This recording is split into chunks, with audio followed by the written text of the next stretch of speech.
পদ স্থগিত নির্বাচনের নমিনেশন পাওয়ার জন্য বাধা নয় দলের, এটাকে জানেন। তারপর বলছে বাধা না, কিন্তু কি মেসেজ যায় জাতির কাছে? জাতির মেসেজ আমাকে বুঝতে দেন, আমার দলের আপনি বুঝেন না, আপনার দলেরটা আপনি বুঝেন। আপনাদের কাজটাই তাই ভাই, মিডিয়াতে এসে মানুষকে বিভ্রান্তিকর কথা বলেন। দুই নৌকায় যে পা দিচ্ছেন, একদিকে আপনারা রাখছেন যে আমরা আওয়ামী লীগ বিরোধী, আবার আরেকদিকে পা দিয়ে রাখছেন বলছেন যে না আমরা হাসিনাকে চাই। হয় না।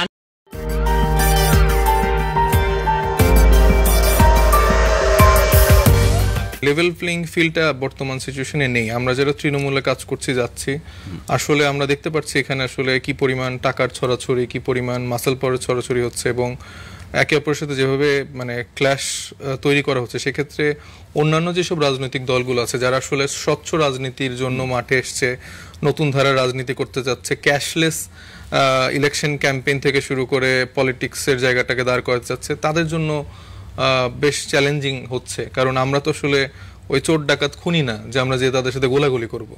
আমরা এখানে আসছি আসলে মানুষের মধ্যে নতুনভাবে একটা রাজনৈতিক চিন্তার জাগরণ ঘটানো এবং সেই জায়গা থেকে কাজ করানোর একটা প্রসেসের মধ্যে আমরা দিয়ে যাচ্ছি। কিন্তু তারা এই পুরানো যেই স্ট্র্যাটেজি আওয়ামী লীগ আমল আমরা দেখেছি যেভাবে আসলে তারা বিএনপি বা অন্যান্য রাজনৈতিক দলকে দমিয়ে রেখেছিল, সেই স্ট্র্যাটেজিগুলাই আসলে আমার মনে হচ্ছে যে বিএনপি বা জামাত এই দলগুলো আসলে ফলো করার চেষ্টা করছে। এটা সত্য যে বিএনপির কৌশল পুরনো লোকগুলো নতুন, এরকম হ্যাঁ ডেফিনেটলি যে কৌশল পুরনো লোকগুলো নতুন। তবে বিএনপির সিনিয়র যারা নেতা আছেন, তারেক রহমান সাহেব থেকে শুরু করে, তাদের হয়তো সদিচ্ছা আছে, কিন্তু মোটা দাগে তাদের তৃণমূল বা প্রত্যেক লেয়ারে লেয়ারে যেই স্ট্র্যাটেজিক জায়গাগুলো যারা ফাংশন করে, তারা আসলে এগুলো কোনো কিছু শুনছে না, এবং তারা বিভিন্নভাবে কয়েক হাজার নেতাকর্মীর বহিষ্কারের কথা গল্প শোনায়, কিন্তু ইলেকশনের আগ দিয়ে আপনি দেখবেন যে প্রতিদিনই তো তারা সত্যিকার অর্থেই করেছে, সেটি তো দেখানো না। প্রতিদিনই আসলে তারা না তারা মানে যেদিন বহিষ্কার করা হয়েছে তারপরের দিন থেকে তারা আরো বেশি অ্যাক্টিভ হয়েছে, তখন আরো তারা সুন্দরভাবে মুভ করতে পারছে। এবং আপনি এই যে রিসেন্ট 7 days দেখেন বা 10 days-এর বিএনপির অ্যাক্টিভিটিস দেখেন, 300 জন 500 জন এরকম করে করে বহিষ্কার দেশ তোলা হচ্ছে। সো এদেরকে আসলে ওইভাবে কোনো রকম শাস্তি বা কোনো বলের মধ্যে রাখেন, এটা জাস্ট একটা আই ওয়াশ। 5ই আগস্টের আগের যে রাজনীতি, 5ই আগস্ট আওয়ামী লীগের অনুপস্থিতিতে জাতি তাদের কাছে যে প্রত্যাশা করেছিল যে ফ্যাসিবাদের সেই পথে হাঁটবেন না, সন্ত্রাস হবে না, চাঁদাবাজি হবে না, মানুষ একটা নতুন বাংলাদেশ প্রত্যাশা করেছিল। কিন্তু সেখানে দেখা যাচ্ছে যে ওনাদের একটু আগে ভাইয়া যেটা বললেন, ওনাদের বড় দল বড় কিছু থাকবে, তাই বলে অবশ্যই নিয়ন্ত্রণ থাকতে হবে। ওনাদের আভ্যন্তরীণ সংঘাতের মধ্যে প্রায় 200-র মতো মানুষ নিজেদের দলের কর্মী মারা গিয়েছে, এবং ওনাদের এখন দেখা যাচ্ছে মানুষকে যেভাবে পিটিয়ে মারা হচ্ছে বা যেভাবে খুন হচ্ছে এবং চাঁদাবাজির মাত্রা বাড়তেছে বিভিন্ন জায়গায়, এখন এগুলো তো আমরা মানে অন্ধভাবে সাপোর্ট দিয়ে দিতে পারি। দুর্বৃত্ত মেরে ফেললে তো অবশ্যই সেটা সরকার দেখবে, কিন্তু যদি দলীয় কোন দলে কোন দলে নমিনেশন বাণিজ্য অথবা নমিনেশন না পাওয়ার কারণে বা চাঁদাবাজের ভাগ বটরা নিয়ে যদি একজন আরেকজনকে খুন করে, কাছের লোক খুন করে, তো সেটা তো অবশ্যই দলীয় দলকে সেটা দেখতে হবে। দলীয় কোন দল এবং মানে এই যে প্রতিপক্ষকে দমন করার ঘায়েল করার যে রাজনীতি, সেটা তো হচ্ছে, এবং আপনারা দেখতে পাচ্ছেন বিভিন্ন সারা দেশে কি পরিস্থিতি হয়েছে। এবং আরেকটা বিষয় আমরা বলতে চাই, সেটা হচ্ছে যে এই যে ওনারা বলেন যে আমরা তো অনেক লোককে বহিষ্কার করেছি, আসলে বহিষ্কার যেমন হয় লোক দেখানো বহিষ্কার হচ্ছে, কিন্তু আবার আমরা এটা তো দেখছি আমরা যে ফজলুর রহমানের মতো তিনি বহিষ্কৃত নেতা, অথচ তিনি নমিনেশন পেয়ে যাচ্ছেন। তাহলে আপনি বহিষ্কৃত থাকা অবস্থায় আপনি দলীয় প্রত্যাহার করলেন না, বহিষ্কার আদেশ প্রত্যাহার করলেন না, কিন্তু নমিনেশন দিয়ে দিলেন, তাহলে এই বহিষ্কার আদেশ আসলে কতটুকু ফাংশন করে? ফজলুর রহমান বহিষ্কৃত না, তার পদ স্থগিত। আপনি ভুল বলছেন, পদ স্থগিত ছিল 3 মাসের জন্য, বহিষ্কৃত না পদ স্থগিত ছিল, প্রাথমিক সদস্য ছিল, তার পদটা স্থগিত ছিল, প্রাথমিক সদস্য হলে নমিনেশন পেতে পারে। সেই অবস্থায় তো আপনি তাকে পদ স্থগিত প্রত্যাহার করলেন না, কি মানে আপনি আবার ভুল বলছেন, আপনি আইনজীবী। আমি বলছি প্রাথমিক সদস্য হলেই নির্বাচন করতে পারেন, তিনি যে উপদেষ্টা ছিলেন ওই পদটা স্থগিত ছিল। ভাই এটা জাতিকে কি মেসেজ দেয়? আপনি তো তাকে একটা অপরাধ বা কোন একটা ভুলের কারণে আপনি তার পদ স্থগিত করলেন, কিন্তু ওই অবস্থায় রেখে তো আপনি আবারও বলছেন পদ স্থগিত নির্বাচনের নমিনেশন পাওয়ার জন্য বাধা নয় দলের, এটাকে জানেন। তারপর বলছে বাধা না, কিন্তু কি মেসেজ যায় জাতির কাছে? জাতির মেসেজ আমাকে বুঝতে দেন, আমার দলের আপনি বুঝেন না, আপনার দলেরটা আপনি বুঝেন না। আপনি বুঝবেন না, অবশ্যই সে জাতীয় বুঝতে হবে, জাতি বুঝতে। আপনি বলছেন আপনি কোন একটা অপরাধ করলে বা কোন একটা বিষয়ে তার করতেছেন, বহিষ্কার করতেছেন, কিন্তু সেই অবস্থা আবার সেই বহিষ্কার শব্দটা আপনি ব্যবহার করতেছেন।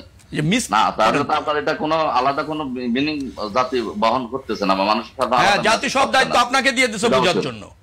জাতি কি মেনে করছে সেটা তো বিএনপি দায়িত্ব নিয়েই বলছে, প্রকাশ্যে দিয়েছে, গোপনের কিছু নাই তো। বিএনপি তার জাতির কাছে কমিটমেন্টের জায়গা থেকে দিয়েছেন, আপনি ব্যাখ্যা করেন না। আজকে জাতির প্রত্যাশার জায়গায় আপনি শুনেন, আজকে ফজলুর রহমান সাহেব আজকেও যে বক্তব্য দিয়েছেন যে একই ট্রাইব্যুনালে যেহেতু যুদ্ধাপরাধের বিচার হচ্ছে, সেই ট্রাইব্যুনালে শেখ হাসিনার বিচার উনি মানেন না এবং তিনি নতুন ক্ষমতায় আসলে, বিএনপি ক্ষমতায় আসলে এটা বাতিল করবেন। এটা আসলে জাতির জুলাই যুদ্ধ এটা বলেননি আপনি, তো বললাম আংশিক জেনে কথা বলছেন। উনি তো বাতিল করবে বলেন নাই, বিএনপি বাতিল করবে বলেন নাই। আপনাদের কাজটাই তাই ভাই, মিডিয়াতে এসে মানুষকে বিভ্রান্তিকর কথা বলেন আংশিক জেনে জেনে। উনি তা বলেননি যে এই রায় বাতিল করবে, এটা তা বলেননি উনি। আপনি বক্তব্য শুনে তারপর বলবেন কি বক্তব্য দিয়েছেন উনি, কি বলতো আপনি বলেন, কি বক্তব্য দিয়েছেন মিডিয়াতে আপনি দেখেন না, উনি কি বলছেন, কি বলেছেন বলেন। আপনি কি বলেছেন?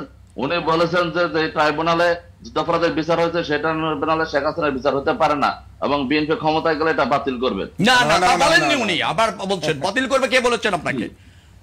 কি বলেছেন? এগুলি বোর্ড ভাইনির আমরা একটু শুনে আসি যে রবি ভাই কি বলেছেন, এটা আপনি একটু স্পষ্ট করেন। না, উনি বলেছেন, উনি যেটা বলেছেন, উনি বরঞ্চ এই রায়কে স্বাগত জানিয়েছেন এবং বলেছেন যে উপযুক্ত বিচার হয়েছে। বলছে যেটা বিতর্ক থেকে যায়, যে ট্রাইব্যুনালটা যুদ্ধ অপরাধের বিচার করেছিল, সেই ট্রাইব্যুনালে যাদের সাজা হয়েছিল তারা উচ্চ আদালত থেকে অনেকে বেরিয়ে গিয়েছেন, যেমন এটিএম আজহারুল ইসলাম, ওই একই ট্রাইব্যুনালে।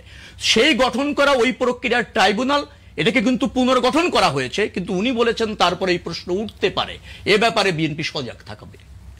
এটা বক্তব্য যে উনি বলেননি রায় বাতিল করবে, উনি রায় বাতিল করার কথা বলেননি। না, উনি বলেছে যে যেই কোর্টে যুদ্ধাপরাধীর বিচার হয়েছে সেই কোর্টে হাসিনার বিচারটা প্রশ্নবিদ্ধ এবং বিএনপি ক্ষমতায় আসলে এই কোর্ট বাতিল হয়ে যাবে। এটা কোটেশন আছে, ভিডিও ফুটেজও আছে, এটা বলেছে। আপনি সংবাদ মাধ্যমগুলো তো দেখতে। আচ্ছা, আমি বলি কোর্ট বাতিল বলতে উনি যেটা বুঝিয়েছেন, বলছে যে ট্রাইব্যুনাল বাতিল হয়, কিন্তু ট্রাইব্যুনালটাই আজীবন তো আন্তর্জাতিক ট্রাইব্যুনাল মানুষের বিচারের জন্য থাকবে না। রবি ভাই, এই প্রক্রিয়া বিচার শেষ হয়ে গেলে কি ট্রাইব্যুনালে প্রয়োজন আছে? আমি তো জিজ্ঞেস করছি আপনাকে, আমি একটু জিজ্ঞেস করি, আপনি বলেন না, আপনি উত্তর দেন। আমি বলছি যে এই বিচার প্রক্রিয়া শেষ হয়ে গেল, শেষ হয়ে যাওয়ার পর এই আন্তর্জাতিক অপরাধ ট্রাইব্যুনাল থাকার কি আর প্রয়োজন আছে কিনা? তিনি সেই বলছেন যে সেই এই প্রক্রিয়ায় গঠিত আন্তর্জাতিক ট্রাইব্যুনাল বিএনপি আসার পর থাকবে কিনা সেটা বিবেচনা করবে। ভাই, আপনি রায়ের সাথে সম্পর্ক, প্রত্যেকটা স্টেটমেন্টের বিভিন্ন ব্যাখ্যা দিতে পারেন, কিন্তু যেই জিসটা যেটা পুরো না যেই জিসটা পুরো জাতি একরকম করে ভাবছে, আপনি আপনার মতো করে একটা আলাদা আমি যেভাবে বলছি জাতি এভাবে ভাবছে, এটাও তো আমি বলতে পারি। দেখেন, আমরা কিন্তু দিন শেষে যেটা বলছি যে দায়ের রাজনীতিটা আমাদের করা উচিত। ডেফিনেটলি আপনি আপনার পক্ষে, বিএনপির পক্ষে। আপনি এটা কেন বলছেন না এই রায়টাকে বিএনপি আনুষ্ঠানিকভাবে বলেছে যে আমরা এরকম একটা বিচার চেয়েছি, আনুষ্ঠানিকভাবে ট্রাইব্যুনালের ওই জায়গায় গিয়ে আপনি বিতর্ক করছেন। এটা তো বললেন না যে এই বিচারটা বিএনপি চেয়েছে এবং বিএনপি এটাকে স্বাগত করেছে, সমর্থন করেছে, সেটা তো বলছেন। বিএনপির এক অংশ এরকম করে বলে, আবার এরকম ফজলুর রহমান টাইপের লোকদেরকে আপনারা প্রমোট করেন যারা নানাভাবে আওয়ামী লীগের বয়ান উৎপাদন করে, এবং তাকে এই কারণেই তো আপনারা 3 মাসের পদ কি স্থগিত করেছিলেন। হ্যাঁ, তো তাহলে সেই যে কারণে তাকে করা হয়েছিল, তো সে আবার এসে ওপেনলি এরকম করে স্টেটমেন্ট দিচ্ছে এবং আপনার মতো লোককে আপনারা প্রমোট করছেন। আমার বক্তব্যটা সেটা তো আপনারা তো এই যে দুই নৌকায় যে পা দিচ্ছেন, একদিকে আপনারা রাখছেন যে আমরা আওয়ামী লীগ বিরোধী, আবার আরেকদিকে পালিয়ে রাখছেন বলছেন যে না আমরা হাসিনাকে চাই। হয় না, আমি যেটা বলেছি, আমি তো বললাম আপনি আইনগত অনেক ভাষা ইউজ করতে পারেন, যে জিসটা পাবলিক বুঝছে কিন্তু ভুল এটা বুঝতেছেন পাবলিকের কাছে। আমি আমার কথাটা শুনেন, আমি বলছি একটা দলের আমার একটা পদ আছে, পদটা স্থগিত হয়ে গেলে সে নমিনেশন পেতে পদ স্থগিত বাধা না, তার প্রাথমিক সদস্য পদ আছে। মানে আপনার এই পয়েন্টের সাথে ডিপেন্ড করছি, আপনার পয়েন্টের সাথে আমি একমত, হাইলি একমত, কিন্তু আপনি এই পয়েন্টে আসেন সে যে শেখ হাসিনা নিয়ে নানাভাবে বয়ান উৎপাদন করে, এটাকে আপনি কিভাবে দেখেন? পছন্দ করি না, এজন্য তো স্থগিত করেছি। সেটা বলেন, তো স্থগিত হয়েছে, তাহলে সমালোচনা করেন যে এরকম মানুষের পদ স্থগিত সাজা না, এরকম বিতর্কিত লোককে বিবেচনা করেছে, এরকম বিতর্কিত লোককে যে তারেক রহমান সাহেব আপনারা প্রমোট করছেন, সেটাও ইয়া করেন। এটাও কি আপনি মনে করেন যে একটা মানুষের একটা বক্তব্যের কারণে তার সারা জীবনের রাজনৈতিক ক্যারিয়ার নষ্ট হয়ে যেতে পারে না? আওয়ামী লীগ রিলেটেড, জুলাই রিলেটেড, জুলাইয়ের বিপক্ষে ভাই জাতীয় রাজনীতির একটা গুরুত্বপূর্ণ অতীত অনেক তার। ফজলুর রহমানের ইতিহাস আপনি যেটা ইচ্ছা বলতে পারেন, কিন্তু জুলাই যদি না আসতো, আপনি আজকে টেবিলে বসে এত সুন্দর করে কথা বলতে পারতেন। জুলাই আনার জন্য আমাদের চেয়ে অবদান কেউ রাখেননি, এই কথা বলতে পারতেন না, কিন্তু জুলাইটা আপনারাই নিয়ে নিয়েছেন। ভাই এটাই তো সমস্যা। কথাটা তো শুনতে হবে আপনি। জুলাই তো সবাই জুলাই। ভাই আপনি কথাটা শুনে তারপর উত্তর দেন। না না, জুলাই না আসলে আমি কি বলছি যে আমার জুলাই আসছে দেখে আপনারা কথা বলতে পারছেন? আমি বলছি এই জুলাই না আসলে, আমি কি একবারও বলছি যে আমার জুলাই না আসলে? না না, আপনি বলছেন ভাই, যে জুলাই আনা আমরা এনেছি না, শুনবেন না আপনি? আর জুলাইয়ের আগেও কথা বলেছি ভাই আপনি 16 বছর ধরে বলি। ভাই 16 না বছর না, আপনি আরো বেশি বছর ধরে কথা শুনেন। আমি বলছি জুলাই না আসলে আপনি আমরা আজকে এখানে কথা বলতে পারতাম না। এখানে আমার জুলাই আমি বলি নাই, জুলাই মানে এটা সবার জুলাই। যারা যারা এই ফ্যাসিবাদ বিরোধীর সময় আন্দোলন করেছে, বিভিন্নভাবে রাজনৈতিকভাবে ফ্যাসিবাদ বিরোধীতে ভূমিকা রেখেছে, তাদের সবাইকে আমি বুঝেছি।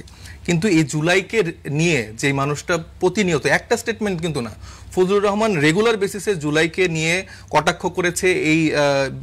এই পক্ষের যেসব মানুষগুলো ছিল তাদেরকে নানাভাবে ব্যঙ্গাত্মক কথাবার্তা বলেছেন এবং হাসিনা এবং আওয়ামী লীগকে নানাভাবে প্রাসঙ্গিক করার চেষ্টা করেছেন। সেই বিতর্কিত লোককে আমরা কথা বলছি, এখানে বিএনপির এগেনস্ট না। কিন্তু বিএনপি যখন এরকম কোনো ব্যক্তিকে প্রমোট করছে, সেক্ষেত্রে তো আমরা ধরেই নিচ্ছি যে বিএনপি একদিকে এরকম যে 5-7% যে একটা ভোটারের একটা আলাপ তোলেন যে আওয়ামী লীগের ভোটার আছে, তাদেরকেও সন্তুষ্ট করছেন কিনা, এই দ্বৈত নীতি থেকে বিএনপি মানে বের হবে কিনা, এটা